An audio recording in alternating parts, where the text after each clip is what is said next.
नमस्कार, आचरण के साथ मैं हूं टीएन मनीष। हाजिर हूं आज का मुद्दा लेकर। आज बात करेंगे एक ऐसी क्रांति की जो भारतीय रेलवे को नई दिशा दे रही है। वीआईपी कल्चर का पूरा अंत। कल्पना कीजिए, जहां कभी बड़े बड़े अधिकारी सलून कोच में राज करते थे, स्टेशनों पर लंबी लाइनों में स्वागत होता था, हजारों कर्मचारी घरेलू कामों में लगे रहते थे, लेकिन मार्च 2026 तक ये सब इतिहास बन चुका होगा। रेलवे बोर्ड ने उपनिवेशवादी प्रथाओं को जड़ से उखाड़ फेंका है। सलून कोच नष्ट हो रहे, सामान्य यात्री कोच में इन्हें तब्दील किया जा रहा है। निरीक्षण के दौरान बड़े अधिकारियों को अब ये विशेष सुविधाएं नहीं मिलेगी। और हाँ, वेटिंग टिकट कंफर्म करने के लिए कोटा अब महज आपात हालात तक ही सीमित रहेगा।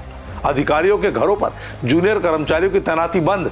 तकरीबन 30,000 कर्मचारी अपने मूल काम पर लौट चुके हैं। ये बदलाव न सिर्फ रेलवे को लोकतांत्रिक बना रहा है, बल्कि आम यात्री की सुविधा बढ़ा रहा है। आइए ऐतिहासिक पृष्ठभूमि के साथ इस मुद्दे को परत दर परत समझते हैं। भारतीय रेल की कहानी शुरू होती है 1853 से, जब ब्रिटिश उपनिवेशवाद के दौर में पहली पैसेंजर ट्रेन बॉम्बे से ठाणे के बीच 34 किलोमीटर की दूरी तय करने के लिए रवाना हुई। 16 अप्रैल को 3 स्टीम लोकोमोटिव साहिब, सिंध और सुल्तान ने 400 यात्रियों को 14 डिब्बों में ले जाकर इतिहास रच डाला।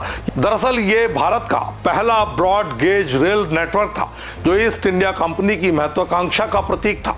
शुरू में रेलवे को आर्थिक शोषण का हथियार बनाया गया। कच्चे माल को निर्यात करने और आयातित सामान लाने के लिए इस्तेमाल हुआ।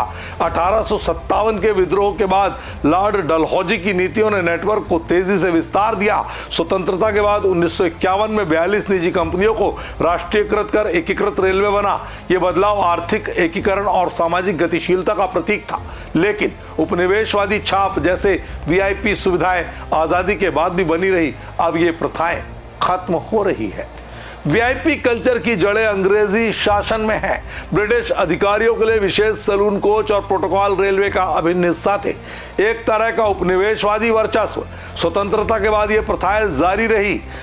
1981 का एक सर्कुलर तो इतना कठोर था, हर जोन के महाप्रबंधक जीएम को रेलवे बोर्ड चेयरमैन के आगमन पर एयरपोर्ट या स्टेशन पर हाजिर होना पड़ता था।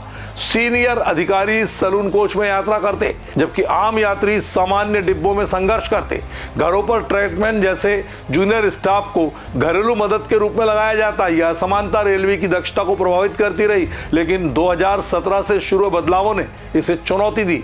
आइए उन पर भी नजर डालते हैं। 2017 में रेल मंत्री पीयूष गोयल के नेतृत्व में रेलवे बोर्ड ने 36 साल पुरानी 1981 की प्रोटोकॉल रद्द कर दी।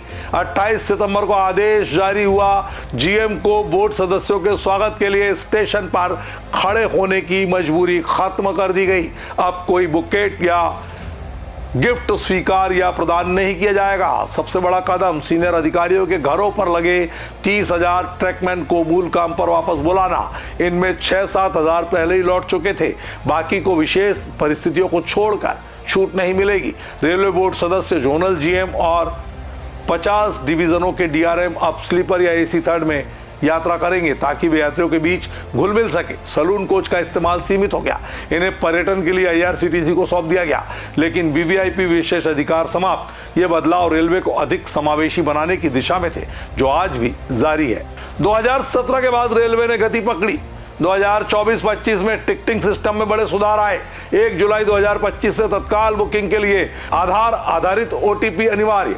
वेटिंग लिस्ट वाले यात्रियों को एसी या स्लीपर में चढ़ने पर जुर्माना। चार्टिंग प्रक्रिया को पहले शुरू किया जाएगा। दिसंबर 25 तक एक नया पैसेंजर रिजर्वेशन सिस्टम लॉन्च हो रहा है, जो 1.5 लाख टिकट मिनट में हैंडल करेगा। वीआईपी कोटा महज आपात के लिए, सामान्य कंफर्मेशन बंद। सलून कोचों को पूरी तरह यात्री कोचों बदलने का प्लान मार्च 2026 तक पूरा होगा, जैसा कि बोर्ड ने घोषित कर दिया। कुल मिलाकर 99% network electrified, Vande Bharat train launch, और ये सब समानता पर जोर देने की कवायद। ये रिफॉर्म्स का असर बहुत गहरे तक जाने वाला है। 30,000 कर्मचारियों की वापसी से ट्रैक मेंटेनेंस मजबूत हो गया, दुर्घटनाएं घटी, यात्रियों को बेहतर सुविधा, कम वेटिंग, तेज कंफर्मेशन। 2025 में 0 पैसेंजर डेथ का रिकॉर्ड टूटा। रेलवे अब पर्यावरण अनुकूल 16 ट्रेनें, एलईडी स्टेशन। बदलाव न सिर्फ दक्षता बढ़ा रहा है, बल्कि लोकतंत्र की भावना को मजबूत भी करता दिख रहा है। तो दोस्तों, निचोड़ के तौर पर हम कह सकते हैं, भारतीय रेलवे उपनिवेश से निकलकर आधुनिक भारत का प्रतीक बन रहा है। वीआईपी कल्चर का अंत एक नई शुरुआत है। अगले एपिसोड में ऐसी ही रोचक मुद्दे के साथ आपसे फिर मुखातिब होंगे। मुझे दीजिए इजाजत, आप बने रहिए आचरण के साथ। नमस्कार। देश दुनिया की सभी खबरें देखने के लिए जुड़े रहिए आचरण न्यूज से। आचरण न्यूज, हर कदम आपके साथ।